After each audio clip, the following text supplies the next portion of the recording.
Alhamdulillah, alhamdulillahilladzi arsala rasulahu bil huda wa dinil haq liyudhhirahu 'ala dini kullihi wa kafa billahi syahida.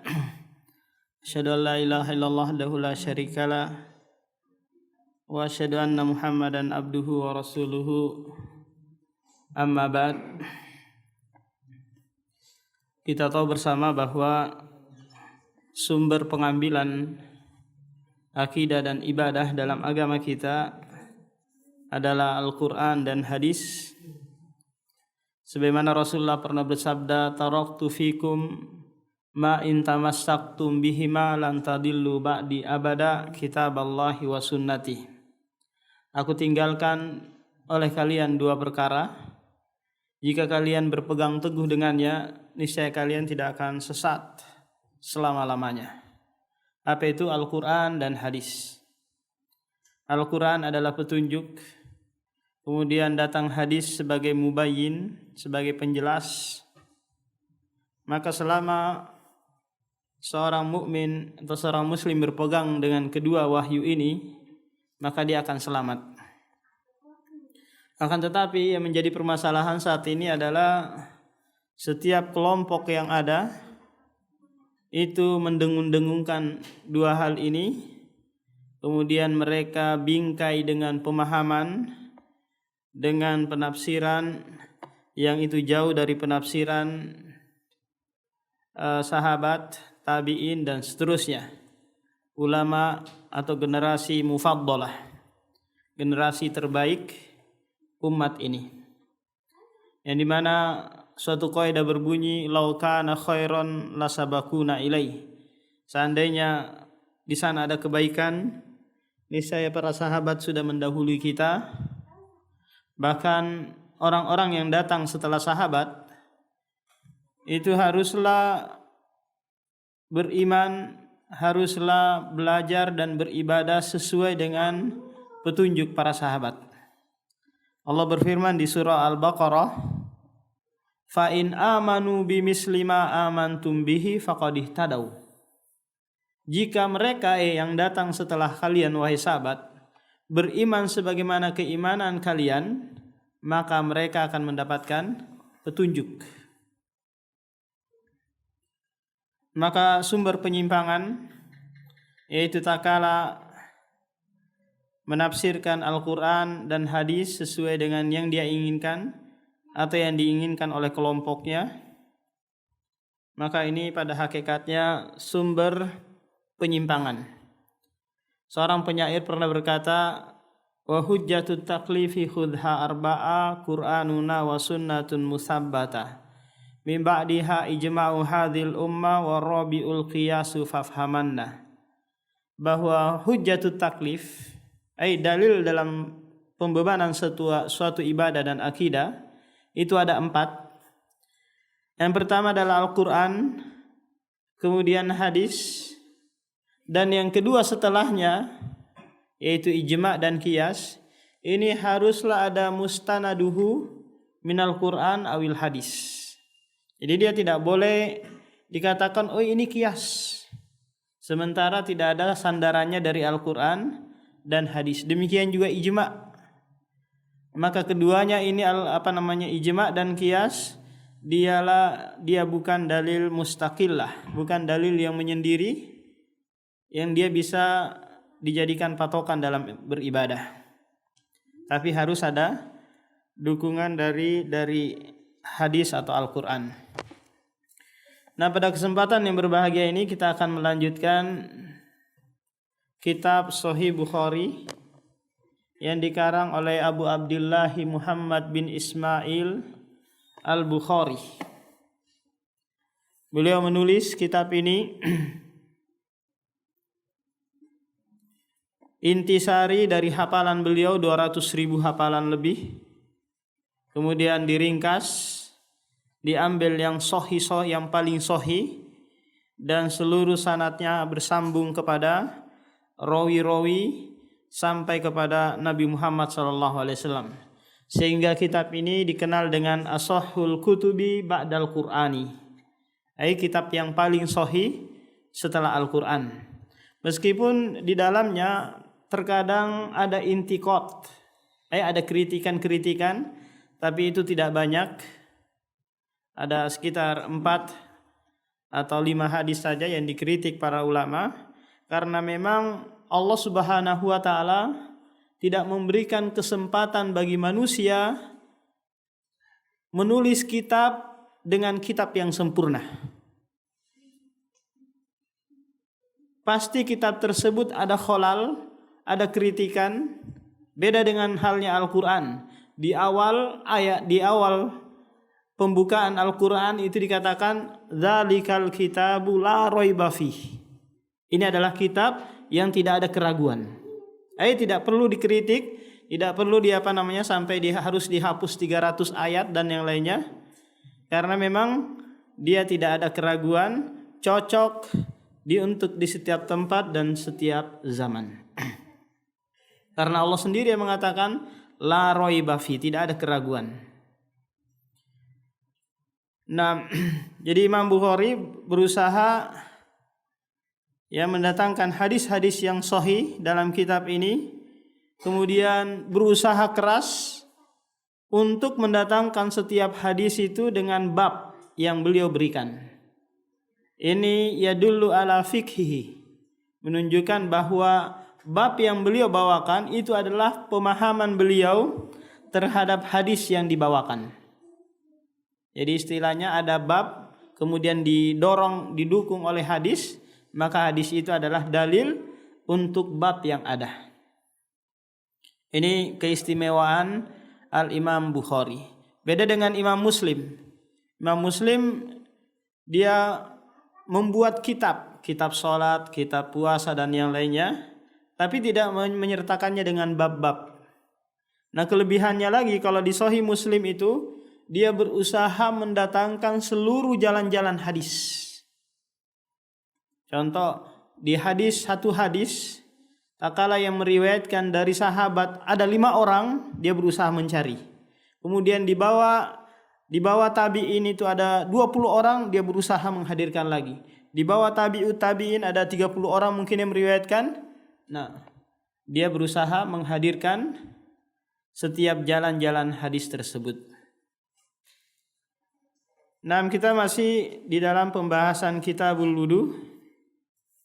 Sekarang dalam bab yang ke-41, babu man madmada wastansyaqa min ghurfatin wahidatin. Bab orang yang berkumur-kumur dan istinsyak, menghirup air ke dalam hidungnya dari satu cidukan. Jadi Imam Bukhari menganggap bahwa bolehnya berkumur-kumur dan istinsyak dari ghurfa wahidah, tidak dipisah. Satu cidukan untuk mulut, satu cidukan lagi untuk hidung, enggak. Tapi sekalian. Hidung dan mulut dan hidung. Kita tahu bahwa berkumur-kumur dan istinsyak, memasukkan air ke dalam hidung, itu hukumnya wajib. Karena dia bagian dari wajah. Nah, kita tahu bahwa anggota wudu itu ada 4. Sebagaimana yang Allah sebutkan dalam surah Al-Maidah ayat 6. Apa anggota wudu tersebut Pak Lubis? Yang pertama, tangan, wajah, terus pinggang. Apa? Kaki sama? Iya, kepala. 4 ini anggota wudu. Haddasana Musaddadu ibnu Musrid. Qala haddasana Khalid ibnu Abdillahi. Qala haddasana Amru ibnu Yahya ibnu Umaro ibnu Yazid ibnu Abi Hasan. An abihi Yahya ibnu Umaroh. An Abdullah bin Zaid ibni Asim al-Mazini, sahabiyun jalil, annahu afraga minal ina'i ala yadaihi, bahwasanya Abdullah bin Zaid menuangkan air dari wadah ke kedua tangannya. Apakah ini dengan bantuan orang lain ataukah dengan dirinya sendiri yang melakukannya? Fagosalahuma, lalu dia mencuci kedua tangannya. Summa gosala, kemudian dia mencuci lagi. Au madmado wastansyaka min kaffatin wahidah. Di sini ada rawi yang ragu dalam meriwayatkan hadis ini, apakah dia setelah mencuci kedua tangan langsung berkumur-kumur ataukah dia mengulang 2 kali, 3 kali cucian tangan tersebut. Min kaffatin wahidah, dari satu telapak tangan, dia cidukkan gini. Fa fa'ala dzalika salasan. Lalu Abdullah bin Zaid melakukan hal itu 3 kali. Jadi 3 kali gini, masukkan 2, 3. Meskipun yang wajib itu hanya 1. Fa ghasala yadayhi ilal mirfaqaini. Kemudian dia mencuci kedua tangannya hingga siku-siku, siku-siku bagian dari lengan tersebut. Marrotaini, 2 kali 2 kali. Ini sunnah, yang wajib hanya 1 kali. Jadi 2 kali 2 kali. Kanan 2 dan kiri 2. Wa masaha bi ra'sihi ma aqbala wa ma adbara. Kemudian dia mengusap kepalanya. Nah, di sini seorang rawi mengatakan ma aqbalah. Nah, di sini apakah dia nanti ma mausul ataukah dia ma nafi? Nah, kalau sekiranya dia ma mausul, maka ini yang benar, karena nanti ditafsirkan di hadis berikutnya bahwa Abdullah bin Zaid itu mengusap kepalanya dari depan ke belakang, terus dari belakang maju lagi ke depan, dari mana dia memulai. Nah, di situ apa dayat? Ma-nya di situ enggak ada dijelaskan ya. Nah, jadi kalau sekiranya ma di sini ditafsirkan atau dimaknai dengan ma atau maknanya nafi, dia tidak memulai dari depan dan tidak pula membelakangkan. Tapi yang benar di sini ma bermakna mausul. Wa ghasala rijlaihi ilal ka'baini. Lalu dia mencuci kedua kakinya hingga ke mata kaki. Summa qala, kemudian dia berkata, hakadza udu'u Rasulillah sallallahu alaihi wasallam. Demikianlah udu Rasulullah sallallahu alaihi wasallam. Jadi sahabat ini melihat langsung praktek udu Rasulullah dan sekaligus mengajarkan kepada para tabi'in. Dengan apa? Dengan praktek.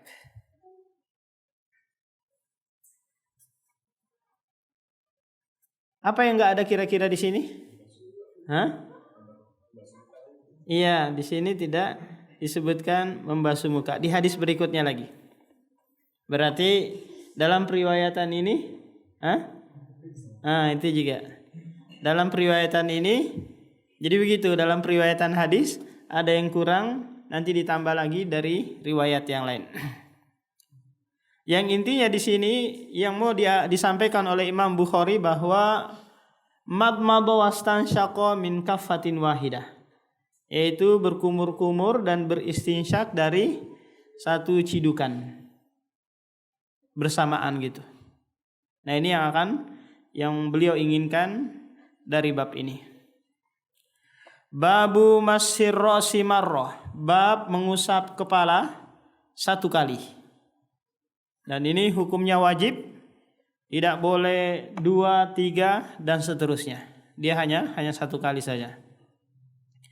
Haddatsana Sulaiman ibnu Harbi ibnu Bujailin qala haddatsana Uhaibun ibnu Khalid qala haddatsana Amru ibnu Yahya ibnu Umara ibnu Abi Hasan an abihi. Jadi bapak dan anak di sini saling meriwayatkan hadis. Ini namanya dalam ilmu mustalah riwayatul qara', Khorin. Itu saling meriwayatkan antara anak dengan bapak atau anak dengan cucu. Qala syahidtu Amr ibni Abi Hasan.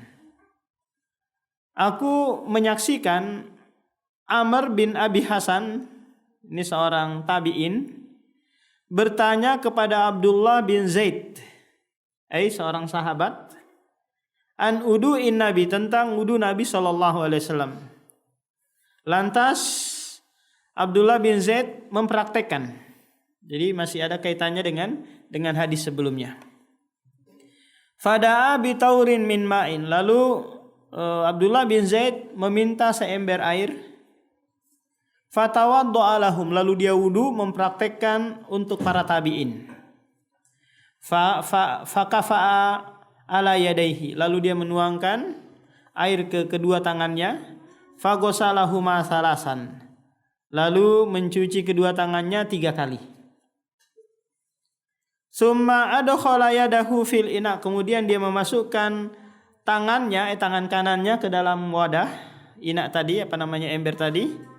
Famadmada wastansyaqa wastansara salasan bisalasi gorofati min ma'in. Kemudian dia berkumur-kumur dan istinsyak, memasukkan air, sekaligus istinsar, mengeluarkan air dari hidung itu 3 kali dengan 3 kali cidukan pula. Nah, kalau yang tadi hadis yang sebelumnya itu hanya 1 kali. Kalau ini 3 kali. Summa adkhala yadahu fil ina'i. Kemudian dia memasukkan lagi ke tangan kanannya ke dalam wadah. Fagosala wajhahu salasa. Lantas dia mencuci wajahnya 3 kali. Nah, ini lebih sempurna daripada hadis sebelumnya. Summa adkhala yadahu fil ina. Kemudian memasukkan lagi tangannya ke dalam wadah. Fagosala yadaihi ilal mirfaqaini. Lalu mencuci kedua lengan tangannya hingga ke siku-siku. Marrotaini 2 kali. Summa adkhala yadahu fil ina'i. Kemudian memasukkan lagi tangannya ke dalam ember. Famasaha bi ra'sihi. Lalu dia mengusap kepalanya. Fa aqbala biyadihima. Lalu dia mulai dari depan ini dengan kedua tangannya, wa adbara bihima. Kemudian dia kebelakangkan. Summa adkhala yadahu fil ina. Kemudian dia masukkan lagi tangannya ke dalam ember. Fagosala rijlaihi. Lalu dia mencuci kedua kakinya. Ini saling melengkapi dengan hadis sebelumnya. Nah, kalau yang ini tidak disebutkan gosala rijlaihi ilal ka'baini.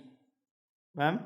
Kalau yang sebelumnya disebutkan gosala rijlaihi ilal ka'baini. Wa haddatsana Musa qala haddatsana Uhaibun qala masaha ra'sahu marrah. Jadi Imam Bukhari mendatangkan jalan yang lain dari jalur Uhaib. Dia berkata bahwa Rasulullah mengusap kepalanya 1 kali. Kenapa? Karena di sini tidak disebutkan. Famasaha bi ra'si fa aqbala bihadima wa adbara bihima tsumma adala. Jadi ada tambahan dari jalur yang lain bahwa Rasulullah mengusap kepalanya 1 kali.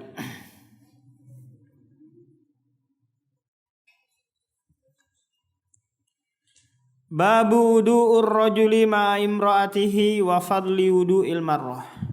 Jadi penulis akan membawakan lagi tentang wudu dari ma'ul musta'mal, air yang sudah digunakan. Kita tahu bahwa madhab Syafi'i tidak membolehkan wudu dengan ma'ul musta'mal, air yang sudah digunakan. Apakah itu bekas wudu kita, bekas mandi kita, atau bekas apa aja gitu, nggak boleh. Nah, Imam Bukhari berpendapat bahwa bolehnya wudu dengan ma'ul musta'mal. Wa tawadda'a Umar bil hamimi min baiti Nasraniyah.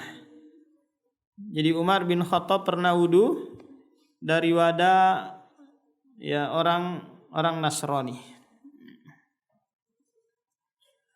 Haddatsana Abdullah bin Yusuf. Qala akhbarana Malikun ay Malik ibnu Anas an Nafi maula Abdullah bin Umar. Jadi maula itu adalah mantan budak. Budak yang sudah dibebaskan itu namanya maula. Jadi Nafi adalah maula. Jadi kalau sekiranya budak dibebaskan oleh tuannya, maka si budak ini nanti boleh menyandarkan kepada dirinya qabilah tuannya. Kalau sekiranya qabilah tuannya adalah At-Tamimi, maka dia boleh mengatakan Nafi At-Tamimi. An Abdullah bin Umar ay bin al-Khattab annahu qala kana ar-rijalu wan nisa'u yatawaddauna fi zamani Rasulillah jami'a. Jadi Abdullah bin Umar mengatakan bahwa laki-laki dan perempuan wudu bareng di zaman Rasulullah. Sama-sama menciduk air dari tempat yang sama. Itu terjadi di zaman Rasulullah. Berarti ini adalah tikror. Tikror itu adalah hadis dari hadis-hadis yang ada. Jadi hadis itu Pak ada 4 macam. Ada hadis yang sifatnya qauliyah, ucapan Nabi SAW. Ada hadis yang dia fi'liyah, perbuatan Nabi. Ada hadis yang dia tikroriyah, yaitu pembenaran Rasulullah menyaksikan atau mendengar kemudian tidak diingkari, maka ini tikror, pembenaran. Ada hadis yang sifatnya khuluqiyah wa khalqiyah, akhlak dan fisik Nabi SAW.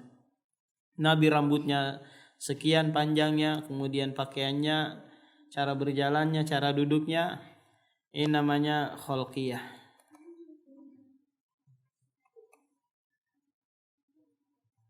Tentunya hadis ini di bawah digiring kepada mereka yang suami istri mungkin atau sesama mahram, karena memang nggak mungkin wudu bareng gitu kemudian beda mahram atau lawan jenis yang tidak ada hubungan keluarga. Babu sabbun nabi wudu'ahu alal mugma alaihi. Bab Nabi SAW menuangkan bekas wudunya kepada orang yang pingsan. Ini memberikan isyarat bahwa air bekas wudu itu masih boleh digunakan. Qala haddatsana Abul Walid. Namanya adalah Hisham ibnu Abdul Malik. Qala haddatsana Syu'bah ibnul Hajjaj Abul Bistam an Muhammad ibnul Munkadiri ibnu Abdullah ibnul Hudair. Qala sami'tu Jabir ibnu Abdullah yaqulu ja'a Rasulullah ya'uduni wa ana ma'aridun wala aqilu. Suatu saat Rasulullah, kata Jabir, pernah menjengukku sementara aku dalam keadaan sakit. Yang sakit menyebabkan aku pingsan. La aqilu, aku tidak bisa memikirkan orang atau membayangkan orang yang datang, pingsan. Fatawaddo'a wa sabba alayya min wadu'ihi. Lalu dia wudu, kemudian mempercikkan bekas wudunya itu kepadaku. Fa'aqaltu, lantas aku siuman. Fakultu ya Rasulullah limanil miras. Untuk siapakah warisan wahai Rasulullah? Innama yarisuni kalalah. Karena aku tidak mewarisi kecuali hanya kalalah. Kalalah itu seseorang yang mau meninggal dunia tapi tidak punya anak, tidak punya istri. Dia hanya punya saudara. Allah sebutkan di dua tempat dalam pembahasan tentang kalala ini, di surah An-Nisa ayat 13, kemudian di ayat 176. Jadi Allah Subhanahu wa taala menjelaskan secara terperinci tentang warisan ini di surah An-Nisa dari ayat 7 sampai ayat 13. Bahkan Allah mengancam orang-orang yang tidak mau menjalankan warisan yang Allah Subhanahu wa taala paparkan, maka ancamannya adalah neraka. Kenapa? Karena Allah sendiri yang memperincikan, lebih terperinci daripada pembahasan sholat, daripada pembahasan haji, daripada pembahasan puasa. Kenapa? Karena masalah harta ini adalah masalah yang sangat riskan sekali terjadi kezaliman di dalamnya. Jadi ketentuan datang dari Allah, sehingga orang-orang yang tidak mau menjalankan, kalau dia baru sadar harus diulang lagi. Contoh dulu pembagiannya hanya bagi rata gitu, kasihan saudara, udah bagi rata aja. Baru dia tahu ilmunya, ternyata lidzakari mislu hadzil unsaya ini, laki-laki itu dapat 2 bagian daripada perempuan, maka harus dibagi ulang. Harus dibagi ulang, meskipun kedua-duanya saling ridho. Karena dia ridho di atas kezaliman. Allah Subhanahu wa taala pasti melebihkan laki-laki dibandingkan perempuan. Kenapa? Karena laki-laki itu akan membiayai, akan menanggung, sementara perempuan akan ditanggung. Kalau dia belum meninggal bapaknya, masih ada saudaranya yang nanggung. Kalau dia nggak ada saudara tapi ada suaminya, maka suaminya yang menanggung. Jadi permasalahan dalam ilmu waris ini permasalahan yang sangat panjang. Kalau sekiranya seseorang kaya raya tapi nggak punya anak, perjaka dia, menduda dia, nggak ada istrinya, tapi saudaranya ada. Nah, kita lihat saudaranya ini apakah laki-laki atau perempuan. Kalau sekiranya laki-laki, dilihat. Kalau sekiranya laki-laki 4 orang, maka harta langsung dibagi 4. Paham? Harta dibagi 4 karena laki-laki ini layaknya asobah. Nah, kalau sekiranya hanya laki-laki dan perempuan, hanya 2 saudaranya tapi laki-laki dan perempuan, maka harta langsung dibagi 3. 2 untuk saudara laki-laki dan 1 untuk saudara perempuan. Nah, kalau sekiranya saudaranya hanya perempuan semua, maka harta langsung dibagi jumlah saudara perempuan yang ada. Nah, gimana kalau sekiranya Ustaz dia punya ibu atau punya bapak? Maka dilihat. Kalau sekiranya hanya ibu saja yang ada, maka ibu dapat 1/6, sisanya itu nanti ke saudara yang ada. Demikian juga kalau sekiranya dia punya bapak dan punya saudara, maka si saudara ini selesai, nggak dapat sama sekali. Karena bapak itu jihanya tinggi dibandingkan saudara. Selesai, semua harta diambil bapak, saudara-saudara jangan mendekat, apalagi paman-paman. Nah, ini ada pembahasannya tersendiri tentang ilmu waris. Fanazalat ayatul faraid. Lantas turunlah ayat tentang ilmu waris dalam surah An-Nisa. Nah, sebelum kita tutup mungkin ada yang mau ditanyakan, Pak? Ya. Tapi pas istinshoknya nggak sempurna gitu, gimana? Mungkin 2 kali aja yang sempurna. Ya sudah, karena yang wajib itu hanya 1 kali. Iya. Yang 2, yang 3 kalau sekiranya yang 1 nggak sempurna, maka ditutupi dengan yang 2. Yang 2 nggak sempurna, ditutupi yang ketiga. Yang ketiga nggak sempurna, stop dulu. Mungkin kamu lagi agak-agak Iya. Istirahat dulu karena mungkin diganggu setan karena banyak keraguan-raguan.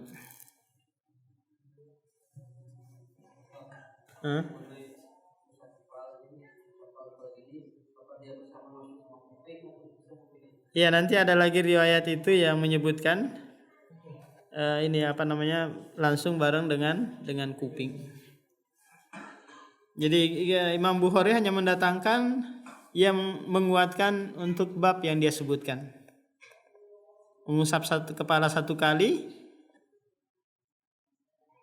nanti dibarengi dengan telinga, karena telinga bagian dari kepala. Nah, demikian subhanakallahumma wa bihamdika asyhadu an la ilaha illa anta astaghfiruka wa atubu ilaik.